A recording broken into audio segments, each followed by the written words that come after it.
Hi everyone. I just uploaded a video where I was talking about the recent discussion between Alex Botton and the Bible-thumping wingnut as it relates to civil discourse. And I was kind of lamenting, that we can't just sit down and have a nice chat, that there's got to be this adversarial environment all the time.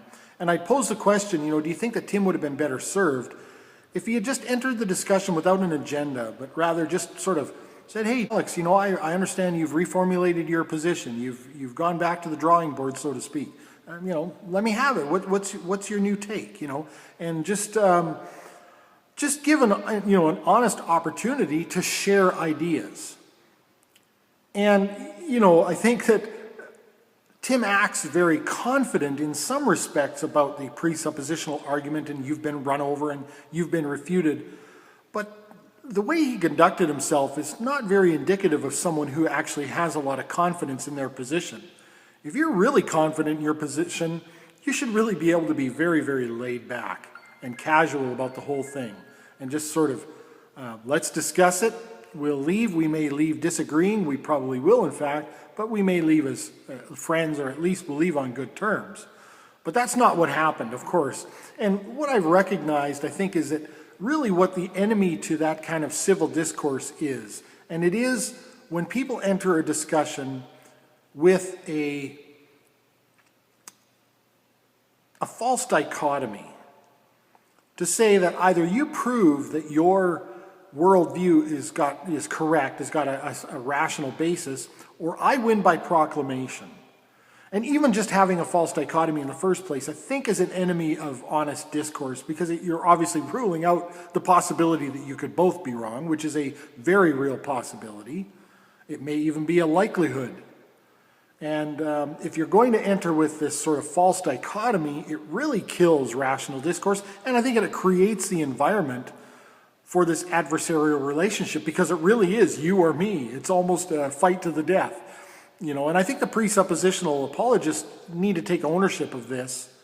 After all, it is the presuppositional apologetic that's sort of designed around the whole idea of it's a race to an avenue to knowledge.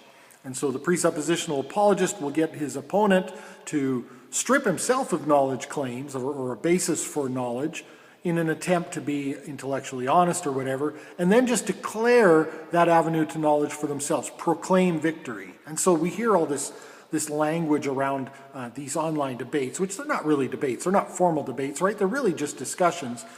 Defeated the atheist, demolished, refuted, you've been run over. This language has got no place in any kind of a civil discourse, because there's actually nothing to win here. You are a part of a grand discussion, but you are a very small part of a grand discussion. You're a grain of sand on the beach. Yes, you have a contribution, but your contribution is rather small.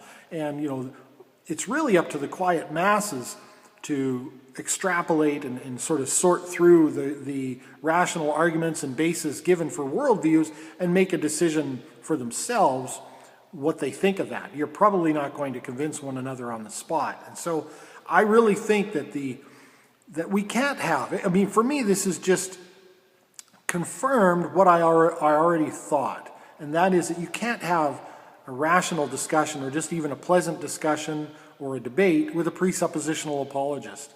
You can't have a discussion with someone who's going to presuppose that they know what you know. And you can't have a reasonable chat even with someone who's going to enter with a false dichotomy. Because it really creates the environment for that adversarial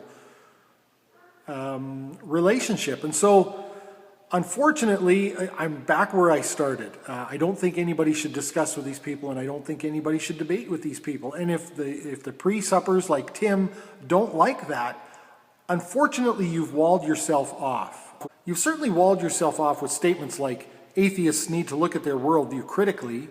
Well, the whole time you're presupposing that you will not look at your worldview critically. That doesn't make for very good discourse. And, unless you want to be sort of in an echo chamber where everybody says all the stuff that you already agree with and it all feels good and it all confirms, you just confirm one another, then that's great. But if you want to have discourse with people of differing opinions and you're going to approach it in that manner, you just don't get to have that conversation with me. And I think that's sad, because I think we're both missing out. I absolutely love having discussions with people whom I disagree with, and exploring their worldview and exploring why they believe what they believe, and seeing, and you know, for what it's worth, I do look at my worldview critically. I do it all the time. This is maybe a little bit of projection, you know, to say atheists should look at their worldview critically, because they don't. Well, you don't. At the end of the day, like I say, I think that's the enemy of rational discourse, of civil discourse, or just plain having a nice chat with somebody, is this whole presuppositional apologetic and the false dichotomy, creating the adversarial environment. Thanks very much for watching.